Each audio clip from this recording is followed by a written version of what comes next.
This is the Lady in Pink, and today I decided to do something different. As I usually do with my YouTube channel, I never have too much of the same thing. I do all kinds of things, and today I wanted to prepare a meal. And I'm going to make some pockets, some vegetarian pockets, and I'm going to start off by making the dough. These recipes I'm going to also post online so that you can also follow them along if you'd like to. Alright, so I'm going to get a cup of warm water. You don't want it too hot. This is what yeast is going to feed off of and really percolate in. This is what makes your bread rise. So 1 cup of warm water. I use the instant yeast that you want to do the rapid rise. What I use is a tablespoon, which looks like it's just what I have left of yeast. I'm going to sprinkle that into the water. You're also going to have, because your yeast needs some food in order to grow. The warm water makes it happy, obviously. So you're going to add some sugar. I add about 2 tablespoons of sugar.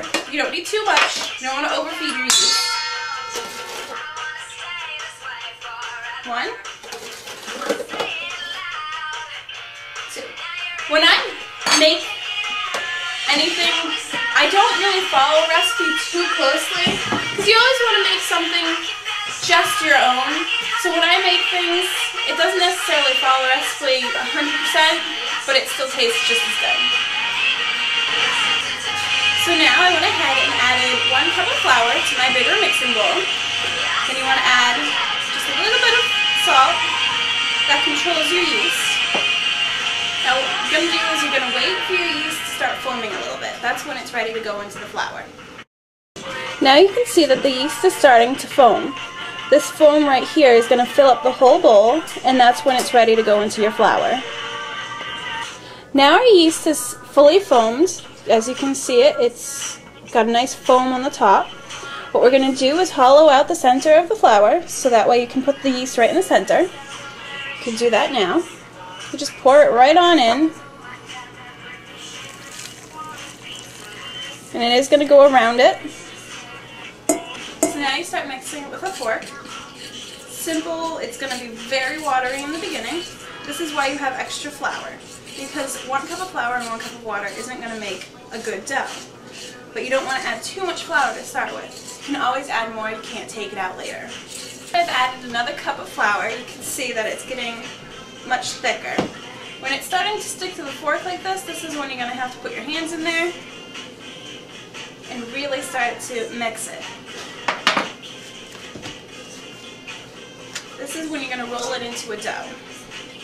You can still see it's very sticky, but when you roll it out, you're going to have a lot of flour on the table. So you want it to be a little bit stickier than you would normally have for dough.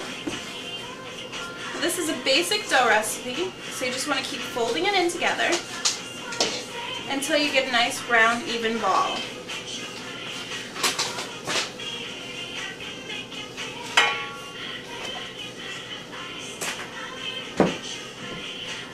And put it on the plate. Alright, now you're going to line the bowl with olive oil. You just want to take it and slowly put it around the edges. What I put in there was about a tablespoon. You're going to take your dough, and you're going to roll it right on into the olive oil. Make sure the whole thing gets covered with the olive oil.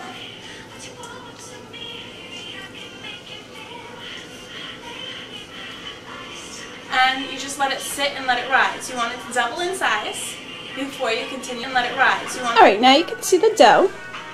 This is the size it will start off as. What I like to do is cover it up with a nice clean cloth.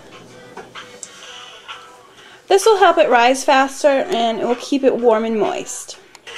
Now, as our dough is rising, start getting ready for the ingredients that are going to go inside your pockets.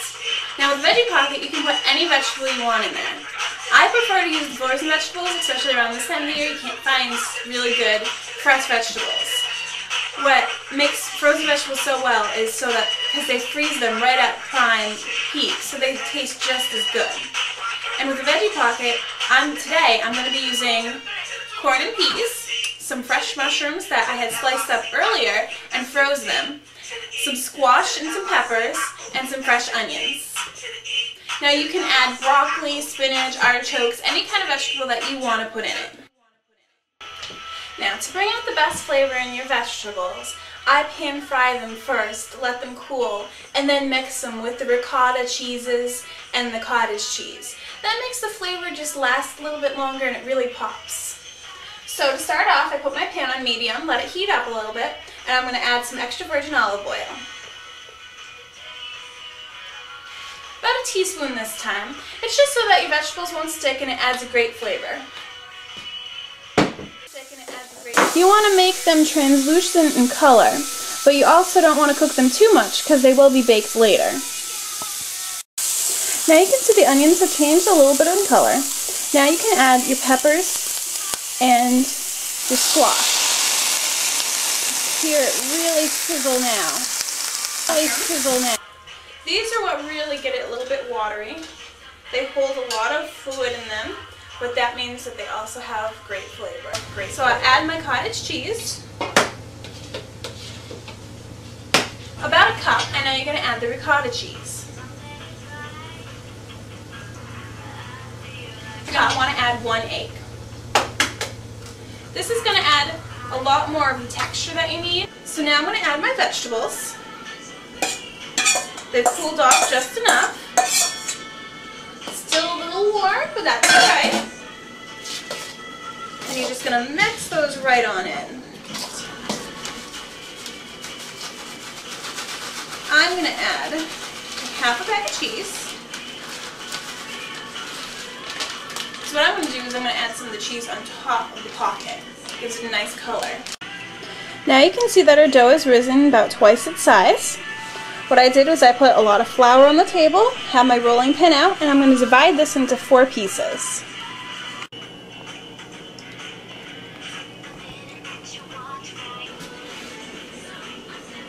So to make the small pockets, you're going to take your 4 pieces, one at a time. You're going to cut them in half and start rolling them out. Now I have all my dough lined out and ready to be filled. Now you can see that they're all filled. Now when you fold your pockets, they're not going to stick and stay, which means they're going to open up during baking. So what you're going to do is you're going to take a pastry brush. You can use egg wash, oil. What I'm going to use is just plain old water, and this is going to help it stick together.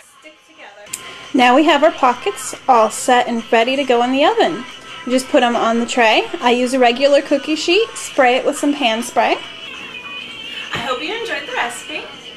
Hope you try it at home. You can also change the recipe a little bit, and I hope that you enjoy it. If you decide that you want to add meat, anything that you want, send me a message. Let me know how it worked out for you. What I like to serve these with is a nice warm tomato sauce. I think it goes really well. Makes a very good pocket. Good lunch, good supper. It's a great meal that I hope you enjoy. Thank you for watching.